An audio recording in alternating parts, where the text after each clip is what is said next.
पूरा मार्केट अभी करेक्शन के मोड में चल रहा है और पैनिक करने की बिल्कुल ज़रूरत नहीं है। अगर आपका पोर्टफोलियो रेड है तब भी आई एम श्योर दैट बहुत सारे लोगों का पोर्टफोलियो रेड होगा और सोच रहे हो कि कब मार्केट उठने वाला है। इस एनालिसिस में हम लोग पता करने की कोशिश करेंगे कि मार्केट अभी कहाँ पर है और अगले आने वाले वीक में क्या स्टेटस हो सकता है। सबसे पहले आपकी स्क्रीन पर इंडिया विक्स का चार्ट दिख रहा होगा। इंडिया विक्स यानी कि नर्व्स जो मार्केट का है, जो सेंटिमेंट है, वो आप यहाँ पर देख सकते हैं। सेंटिमेंट बिल्कुल शांत है, नॉर्मल है, बहुत ज़्यादा नहीं है। अगर आप मंथली, वीकली और डेली चार्ट देखेंगे, आप राइट से लेफ्ट आएंगे तो मंथली, वीकली, डेली तीनों टाइम फ्रेम पे आपको एक क्लियर पिक्चर देखने को मिलेगा कि मार्केट अभी किस डायरेक्शन में जा सकती है। तो इंडिया विक्स करीब करीब 15 के आसपास 14.78 चल रहा है, जो कि एक अच्छा साइन है, साइडवेज है और इंडिया विक्स को साइडवेज ही होना मांगता है। तो ये बहुत ज़रूरी है कि आप थोड़ा सा पेशेंट रहे कि हाँ, मार्केट अब डायरेक्शनल हो सकता है एक डायरेक्शन में, किसी भी डायरेक्शन में। आगे बढ़ते हैं, निफ्टी 50 इंडेक्स देखते हैं। मंथली, वीकली और डेली आप चार्ट देख सकते हैं। डेली तो काफ़ी वीक हो गया है और वही चीज़ें आपको वीकली पर भी दिख रहा होगा और वही चीज़ें आपको मंथली पर भी लगातार 2 महीने से, पिछले महीने 6.25% और इस महीने करीब करीब 2.25% ऑलरेडी गिर चुका है। आरएसआई अगर आप देखेंगे तो मंथली 60 के ऊपर है, वीकली 60 और 40 के बीच में है और डेली 40 के नीचे चला गया है। तो निफ्टी तो काफ़ी वीक चल रहा है और ये हमने पहले भी बात कर चुका है कि निफ्टी जो है अभी थोड़ा सा यू टर्न मार दिया है और अपने नेगेटिव डायरेक्शन में जा रहे हैं। तो थोड़ा सा मार्केट में नेगेटिविटी तो है और करेक्शन मोड में डेफिनेटली है। निफ्टी बैंक की बात करते हैं। निफ्टी बैंक अनदर हमारा बहुत ही प्राइम इंडेक्स है ये और इसमें भी ऑलमोस्ट सिमिलर सेटअप है। हालांकि डेली 40 से थोड़ा सा क्लोज आ चुका है, बट वीकली और मंथली का वही हालत है। आप देखेंगे तो ट्रेंड जो है, इसमें ट्रेंड अभी भी अप ट्रेंड है। इसमें वीकली में डाउन ट्रेंड सा और साइडवेज सा दिख रहा है। डेली में तो आप देख ही सकते हैं क्या ही हो रहा है, एकदम जंबल अप हो रखा है, साइडवेज का मूवमेंट है। तो निफ्टी बैंक भी वीक चल रहा है, इसमें कोई दो राय नहीं है। फिन निफ्टी की बात करते हैं। ऑलमोस्ट नेचर सेम होता है निफ्टी और फिन निफ्टी का, निफ्टी बैंक निफ्टी और फिन निफ्टी। सो ये दोनों का नेचर ऑलमोस्ट सिमिलर रहता है मोस्ट ऑफ द टाइम। तो आप यहाँ पर देख सकते हैं कि बैंक निफ्टी और fin Nifty almost similar pattern पे दिख रहा है। इसमें भी आपको डेली और वीकली आरएसआई वीक होता हुआ दिख रहा है। आगे बढ़ते हैं, निफ्टी प्राइवेट बैंक। ऑब्वियसली बात है, प्राइवेट बैंक का भी कंट्रीब्यूशन बैंक निफ्टी में रहता है। तो आप यहाँ पर देख सकते हैं उसका भी पैटर्न सिमिलर है। इनफैक्ट ये ज़्यादा वीक है, मंथली आरएसआई 60 को ब्रेक कर दिया है। तो प्राइवेट बैंक में अगर आपका एक्सपोजर है तो आप देख सकते हैं कि आपको कैसे उससे निकलना चाहिए। अगर बहुत ज़्यादा लॉस में है, स्टॉप लॉस नहीं ट्रिगर करा है, तो आप थोड़ा सा इंतज़ार कर सकते हैं इफ़ यू वांट। उसके बाद पीएसयू बैंक की बात करते हैं। PSU bank similar to bank Nifty but थोड़ा सा बेटर पोजीशन में है क्योंकि यहाँ 40 के आसपास सपोर्ट ले रहा है। वीकली 40-60 के बीच में है, मंथली 60 प्लस है। हालांकि ट्रेंड अगर आप देखेंगे तो एक साइडवेज ट्रेंड दिख रहा है डेली चार्ट पे भी और वीकली पे भी। मंथली पे भी ये ट्रेंड जो अप ट्रेंड था वो चेंज हो चुका है। तो थोड़ा सा प्रॉब्लम तो है। इंडेक्स को देखने के बाद आपको फील आ रहा होगा। आईटी इंडेक्स की बात करेंगे। आईटी इंडेक्स बीच में काफ़ी अच्छा मूव किया था। अगर आप डेली चार्ट देखेंगे तो पिछले 8-10 दिनों में बढ़िया मूवमेंट दिया था और वही अगर आप वीकली पे ऑब्जर्व करेंगे तो ये वीकली जो है अच्छा खासा मूवमेंट था। उसके बाद ये अभी जो है थोड़ा सा नीचे आ गया था लास्ट 2-3 दिनों में, वो आप यहाँ पर देख सकते हैं। हालांकि कब पैटर्न की जो हमने एनालिसिस करी थी आईटी इंडेक्स का, वो इंटैक्ट है, वो अभी ब्रेक नहीं हुआ है। तो अगर आप नए पोजीशन का सोच रहे हो तो शायद आपके लिए आईटी सेक्टर एक अच्छा पिक हो सकता है। आप ज़रूर एनालिसिस करें इनके कौन से स्टॉक में आपको डेफिनेटली बाय करना चाहिए। आईटी इज़ समथिंग अभी तक हमारे लिए सबसे बढ़िया सेक्टर है। ऑटो की बात करते हैं। ऑटो ऑलमोस्ट अगर आप देखेंगे तो डेली चार्ट पे काफ़ी नीचे आ चुका है। आरएसआई की धज्जी उड़ चुकी है, 40 के नीचे है डेली पे। वीकली पे 60 को कब का ब्रेक कर चुका था और 40 पे आके सपोर्ट ले रहा है। थोड़ा बेटर पोजीशन में कह सकते हैं, बट ये जो ट्रेंड चल रहा है ये आप देख रहे हैं साइडवेज में या डाउन ट्रेंड जो आपको वीकली चार्ट पे दिख रहा है और डेली चार्ट पे, ये एक प्रॉब्लमेटिक चीज़ है। बट एक सरप्राइज चीज़ इसमें क्या हो रहा है, आरएसआई डाइवर्जेंस अगर आप देखेंगे लोअर लो जो है ये बना रही है, बट आरएसआई में हायर लो बना रही है, जिसका मतलब डाइवर्जेंस बना हुआ है। तो एक पॉजिटिव सिग्नल हो सकता है कि मार्केट आगे आने वाले वीकों में अच्छा परफॉर्म करे, ऑटो सेक्टर ऊपर जाए। मेटल सेक्टर की बात करते हैं, मेटल सेक्टर में भी सिमिलर है। इनफैक्ट मेटल सेक्टर काफ़ी वीक दिख रहा है यहाँ पर। मंथली 60 को ब्रीच कर चुका है ऑलरेडी, डेली तो ऑलरेडी 40 के नीचे है, तो ये थोड़ा सा वीक है। तो हम मेटल से थोड़ा बाहर रह सकते हैं, खाली हम उसको ऑब्जर्व कर सकते हैं कि मेटल के अंदर क्या हो रहा है। एफएमसीजी तो काफ़ी वीक हो चुका है, वो आपको चार्ट पे दिख रहा होगा, वीकली और डेली 40 के नीचे है। तो अगर आपका पोजीशन एफएमसीजी में होगा तो डेफिनेटली काफ़ी ड्रॉ डाउन हो चुका होगा। तो बस पेशेंस रखने की ज़रूरत है। अगर आपने अभी तक बुक नहीं किया है तो थोड़ा स्टॉप लॉस अगर लग रहा है आपको ले सकते हैं तो लेके निकल जाइए। अदरवाइज़ तो इसमें अभी कोई सिग्नल नहीं दिख रहा है कि ये सपोर्ट लेने वाला है, और कहाँ तक जाएगा ये भी नहीं पता चल रहा है। अल्टीमेट सपोर्ट काफ़ी दूर है इसका, बट वी होप कि यहाँ तक ना जाए, राइट।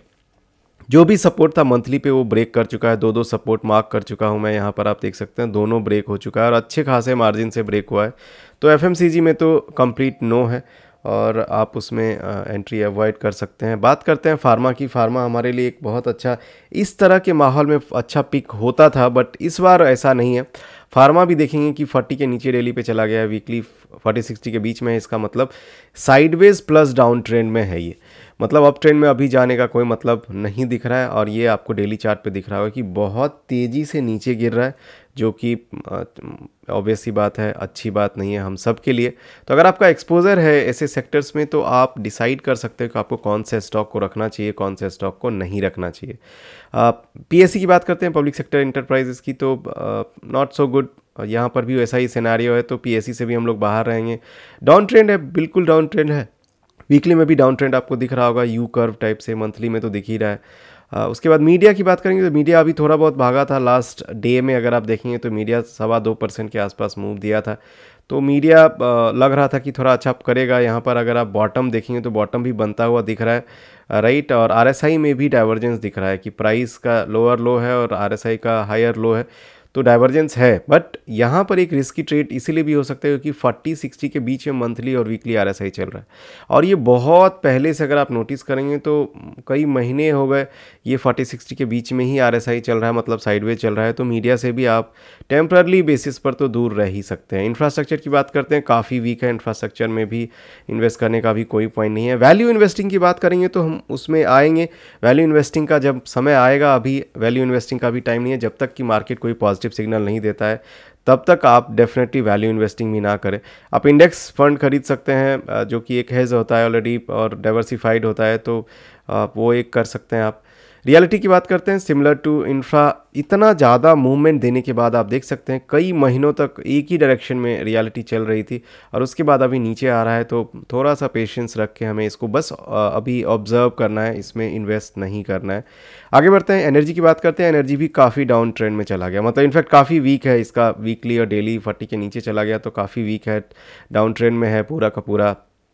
और ये आपको मंथली, वीकली और डेली तीनों चार्ट पे एक साथ दिख रहा है। तो हम लोग एनर्जी से दूर रहेंगे। कमोडिटीज़ की बात करते हैं, सिमिलर पैटर्न एनर्जी जैसा ही इसमें भी बन चुका है और इनफैक्ट इसमें मंथली भी 60 को ब्रीच कर दिया है, तो ये काफ़ी वीक हो चुका है। तो इसमें हम लोग और ज़्यादा इन्वेस्ट करने की कोशिश नहीं करेंगे और बिल्कुल दूर रहेंगे इससे।